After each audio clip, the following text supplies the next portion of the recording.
السلام علیکم ورحمۃ اللہ وبرکاتہ۔ الحمدللہ رب العالمین واشہد ان لا الہ الا اللہ وحدہ لا شریک لہ واشہد ان محمدا عبدہ ورسولہ صلوات اللہ وسلامہ علیہ وعلی آلہ وعلی اصحابہ ومن اہتدی بہدیہ واستنى بسنتہ الی یوم الدین وبعد۔ معزز ناظرین و مشاہدین و مشاہدات، قبروں کی بدعات سے متعلق ہماری گفتگو مسلسل آپ کے سامنے چل رہی ہے۔ آج بھی جو ہمارا موضوع ہے اسی سے متعلق ہے، اور موضوع ہے کہ میت کو قبر میں رکھتے وقت اس کے بڑے بیٹے ہی کو اتارنا، یہ بدعت ہے دین کے اندر۔ کوئی بھی اتر سکتا ہے، بڑا بیٹا ہو، چھوٹا ہو، رشتہ دار ہو یا اجنبی ہو، جو بھی قبر میں میت کو رکھنے کی مہارت رکھتا ہے وہ قبر میں اتر سکتا ہے۔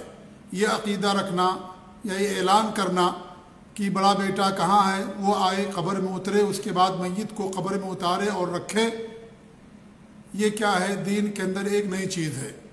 اور یہ مجھے اس بات کا علم اس وقت ہوا جب میری والدہ کی وفات ہوئی۔ اللہ تعالیٰ غریق رحمت فرمائے اور جنت الفردوس میں اونچا مقام عطا فرمائے۔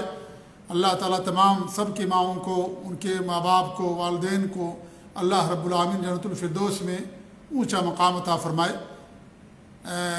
جب ان کی وفات ہوئی اور جب قبر میں رکھنے کی بات آئی تو جس نے قبر کھودی تھی اس نے کہا کہ بڑے بیٹے کو بلاؤ اور وہی قبر کے اندر اترے گا۔ تو میں نے کہا کہ ایسی کوئی بات تو نہیں ہے کہ قبر میں اتارنے کے لیے بڑے بیٹے ہی کا اترنا ضروری ہے، کوئی بھی اتر سکتا ہے، چاہے اس کا بیٹا ہو یا کوئی بھی ہو، اگرچہ محارم زیادہ حق رکھتے ہیں یا رشتہ دار زیادہ حق رکھتے ہیں، خاص طور سے وہ لوگ جو قبر کے اور دفن کے تعلق سے معلومات رکھتے ہیں وہ زیادہ حق رکھتے ہیں، لیکن کوئی بھی قبر کے اندر اتر سکتا ہے۔ تو پہلی بار مجھے اس بات کا علم ہوا کہ کہیں کہیں یہ چیز پائی جاتی ہے کہ جو گھر کا جو بڑا بیٹا ہوتا ہے اسی کو قبر میں اتارا جاتا ہے پہلے، اور وہی میت کو قبر میں اتارتا ہے۔ تو یہ میرے بھائی جہاں بدعت ہے وہیں ساتھ ہی ساتھ یہ بت پرستوں کی تقلید بھی ہے، کیونکہ آپ کو معلوم ہے کہ جو بت پرست ہیں یا ہمارے جو برادران وطن ہندوستان میں، جب ان کی میت کی چتا کو آگ لگانے کی بات آتی ہے تو بڑا بیٹا ہی چتا کو آگ لگاتا ہے، اور میں سمجھتا ہوں یہ اسی قبیل سے ہے اور ان میں ان کے ایک طرح کی مشابہت بھی ہے، اس لیے ایسا سوچنا یا کرنا یہ دین کے اندر بالکل جائز نہیں ہے۔ ہاں یہ بات ضرور ہے، حدیث اس کا ثبوت ملتا ہے کہ جس نے اس رات اپنی بیوی سے ہم بستری کی ہو وہ قبر میں نہ اترے۔ اس کی دلیل موجود ہے کہ جس نے اس رات اپنی بیوی سے ہم بستری کی ہو، جس رات وفات ہوئی کسی کی، اور اسے جب قبر میں رکھنے کی بات آئے تو جس نے ہم بستری کی ہو اس کو قبر میں نہیں اترنا چاہیے، جیسا کہ صحیح بخاری کے اندر ہے۔ انس رضی اللہ تعالیٰ عنہ کی حدیث سے فرماتے ہیں کہ شہیدنا بنتن لرسول اللہ صلی اللہ علیہ وسلم، ہم اللہ کے رسول صلی اللہ علیہ وسلم کی ایک لڑکی کے جنازے میں حاضر ہوئے، اور شارحین نے لکھا ہے کہ یہاں پر مراد ام کلثوم رضی اللہ تعالیٰ عنہ ہیں، جو حضرت عثمان رضی اللہ تعالیٰ عنہ کی زوج مطہرہ تھی۔ رسول اللہ صلی اللہ علیہ وسلم جالس علی القبر، اور اللہ کے رسول صلی اللہ علیہ وسلم قبر پر بیٹھے ہوئے تھے، ورأیت عینیہ تدمعان، اور میں نے دیکھا کہ آپ کی دونوں آنکھیں سے آنسو بہہ رہے ہیں، آپ کی دونوں آنکھوں سے آنسو بہہ رہے ہیں، اور یہ چیز جائز ہے شریعت کے اندر، چیخنا، چلانا، ماتم کرنا، نوحہ کرنا یہ حرام ہے، البتہ آنکھ سے آنسو کا جاری ہونا یہ فطرت ہے اور اس میں کوئی حرج کی بات نہیں ہے۔ یہ پیار اور محبت اور جدائی کا غم ہوتا ہے جو رشتہ دار کی وفات پر انسان کی آنکھوں سے امڑ آتا ہے۔ پھر وہ کہتے ہیں کہ ہمارے نبی صلی اللہ علیہ وسلم فرمایا حل منکم رجل لم یقارف اللیلہ، کیا تم میں سے کوئی آدمی ایسا ہے جو رات اس نے جمع نہ کیا ہو، یعنی ہم بستری اپنی بیوی سے نہ کی ہو؟ فقال ابو طلحہ، تو ابو طلحہ رضی اللہ عنہ فرماتے ہیں انا یا رسول اللہ، میں اللہ کے رسول صلی اللہ علیہ وسلم۔ تو آپ نے کہا کہ انزل، ان کو آپ نے قبر میں اترنے کا حکم دیا، فنزل فی قبرہا، تو وہ ان کی قبر میں نازل ہوئی اور ان کو قبر کے اندر اتارا۔ یہ صحیح بخاری کی روایت ہے، اور امام احمد کے اندر بھی حدیث آئی ہوئی ہے، اور اس کے الفاظ کچھ اس طریقے سے ہیں کہ لا يدخل قبر رجل قارف اہلہ، کہ قبر میں ایسا آدمی نہ داخل ہو جس نے اپنی اہلیہ سے ہم بستری کی ہو۔ فلم يدخل عثمان بن عفان القبر، وہ فرماتے ہیں کہ اس وجہ سے عثمان بن عفان رضی اللہ تعالیٰ عنہ قبر میں داخل نہیں ہوئے. اور ایک روایت کے اندر ہے لا يدخل القبر احد قارف اهله البارحہ. یہ اور زیادہ اس کے اندر وضاحت ہو جاتی ہے کہ قبر کے اندر ایسا شخص نہ داخل ہو جس نے رات ہی میں اپنی اہلیہ سے ہم بستری کی ہو. اس سے بات معلوم ہو جاتی ہے کہ اگر کوئی 2-3 دن 4 دن پہلے ہم بستری کیا ہو اور اس کے بعد وفات ہوتی ہو کسی کی تو اس کے قبر میں وہ انسان داخل ہو سکتا ہے. جس رات اس نے ہم بستری کیا ہو اسی رات اگر کسی کی وفات ہو جائے تو ایسی صورت میں وہ قبر میں داخل نہیں ہوگا. لیکن اگر 2-3-4 دن پہلے کوئی ہم بستری کر لیتا ہے اس کے بعد کسی کی وفات ہوتی ہے تو ایسی صورت میں کوئی حرج نہیں ہے کہ وہ اس کے اندر داخل ہو، کیونکہ ایک حدیث دوسرے حدیث کی تشریح کرتی ہے. اور یہاں اس حدیث کے جو دوسری روایت ہے کہ لا يدخل القبر احد قارف اهله البارحہ، جس نے آج جس رات وفات ہوئی اسی رات جس نے اپنے اہلیہ سے بیوی سے ہم بستری کی ہو وہ نہ داخل ہو قبر کے اندر.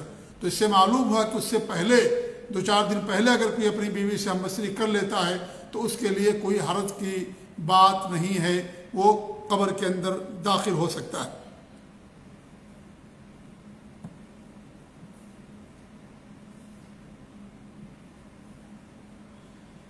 تو یہ حدیث کے اندر ہے کہ اگر کسی کی وفات ہوئی ہو اور اسی رات ہم بستری کر لی گئی ابھی کسی نے کیا تو ایسی صورت میں وہ داخل نہیں ہو سکتا ہے.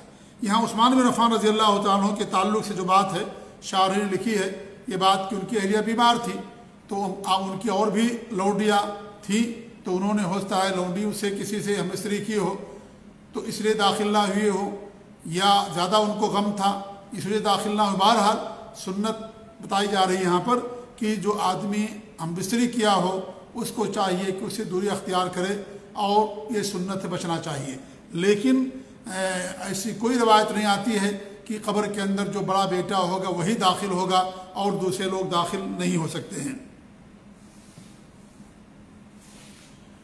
اور حدیث میں یہ بھی داخل ہے کہ مان لیجئے کسی آدمی کی کئی بیویاں ہیں 3-4 یا 2 بیویاں ہیں ان میں سے کسی ایک بیوی سے اس نے ہم بستری کی اور دوسری بیوی کا انتقال ہو گیا مان لیجئے اسی رات تو وہ داخل نہیں ہوگا، وہ اس کے اندر جو ہے داخل نہیں ہوگا. یا اس آدمی کی بیوی بیمار ہے اور مان لیجئے یا بیمار نہیں تھی اس نے بیوی سے ہم بستری کیا اور اسی رات اس کا انتقال ہو گیا، چاہے ہارٹ اٹیک آیا ہو یا کسی اور وجہ سے انتقال ہو گیا ہو یا تھوڑی بہت بیمار رہی ہو یا بیمار نہ رہی ہو ہم بستری کیا اور اس کے بعد انتقال ہو گیا تو وہ بھی قبر میں داخل ہونے کا حق نہیں رکھتا ہے جیسا کہ اللہ کے رسول صلی اللہ علیہ وسلم کی حدیث ہے.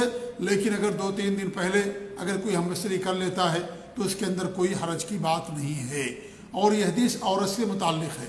اللہ کے رسول صلی اللہ علیہ وسلم نے کیا فرمایا جب ان کی بیٹی کی وفات ہوئی ام کلثوم کی اس مناسبت سے آپ نے حدیث بتائی تو اس سے جو بات سمجھ میں آتی ہے کہ اگر عورت میت ہو اور اس کو قبر میں رکھنے کی بات آئے تو جس نے ہم بستری کیا اپنی بیوی سے قبر کے اندر داخل نہ ہو. اگرچہ دوسری جو حدیثیں ہیں وہ عام ہیں اور اس کے اندر کوئی بھی میت ہو چاہے مرد ہو یا عورت ہو اگر اس کو قبر میں داخل کرنا ہے اور جس نے اپنی بیوی سے ہم بستری کر لی ہے وہ اس کو قبر میں نہ اتارے داخل نہ ہو، یعنی وہ مرد ہے مان لیجئے تو بھی نہ داخل ہو. جیسا کہ عام جو روایتیں آتی ہیں لا يدخل القبر رجل قارف اهله، اور دوسری حدیث کے اندر لا يدخل القبر احد قارف اهله البارحہ.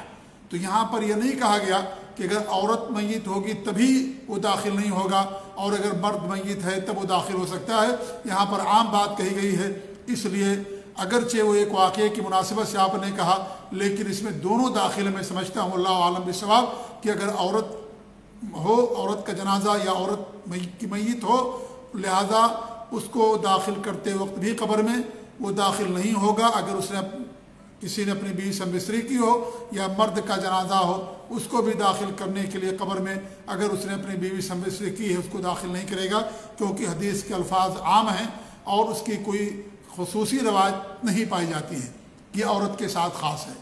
یعنی عورت کا جنازہ ہو تبھی ایسا عمل ہوگا اور مرد کا جنازہ ہو تو عمل نہیں ہوگا. میرے علم کے مطابق کوئی ایسی حدیث تخصیص کی نہیں آتی ہے. لہذا جو قاعدہ ہے کہ جب عام حدیث اپنے عموم پر رہے گی جب تک کہ اس کی تخصیص نہ ہو. اور جب تخصیص نہیں آتی حدیث کے اندر تو اس کے عموم ہی پر عمل کیا جائے گا. واللہ عالم بالصواب. یہ ایک اجتہادی مسئلہ ہے، ہو سکتا ہے میں اس مسئلے کے اندر غلطی پر ہوں، لیکن یہ ضرور جو میں نے شروع میں آپ کے سامنے بات بیان کی کہ یہ کہ بڑا بیٹا ہی قبر کے اندر میت کو اتارے گا، یہ سوچنا، یہ عقیدہ رکھنا یہ بدعت ہے. اور ساتھ ہی ساتھ جو بت پرست ہیں ان کی کسی نہ کسی طریقے سے مشابہت بھی آ جاتی ہے، کیونکہ ان کے ہاں بڑا بیٹا ہی چتا کو آگ لگاتا ہے، لہذا اس سے بچنا ضروری ہے اور یہ عقیدہ رکھنا بالکل صحیح نہیں ہے. البتہ بعد میں جو میں نے مسئلہ بیان کیا کہ میت چاہے مرد ہو یا عورت ہو، دونوں کے لیے حکم ہے کہ اگر کسی نے اپنی بیوی سے ہم مصری کیا ہو تو نہ اترے. یہی زیادہ بات سمجھ میں آتی ہے اور ایک اجتہادی مسئلہ ہوگا ہماری طرف سے، لہذا اللہ تعالیٰ سب کو دین کی صحیح سمجھتا فرمائے. آمین. جزاکم اللہ خیر. ایک چھوٹا سا مسئلہ تھا جس کے بارے میں نے مناسب سمجھا کہ آپ لوگوں کی رہنمائی کی جائے، بتایا جائے. اللہ تعالیٰ ہمیں اپنے دین کی سمجھتا فرمائے. آمین. جزاکم اللہ خیر. وبارک اللہ فیکم. السلام علیکم ورحمۃ اللہ وبرکاتہ.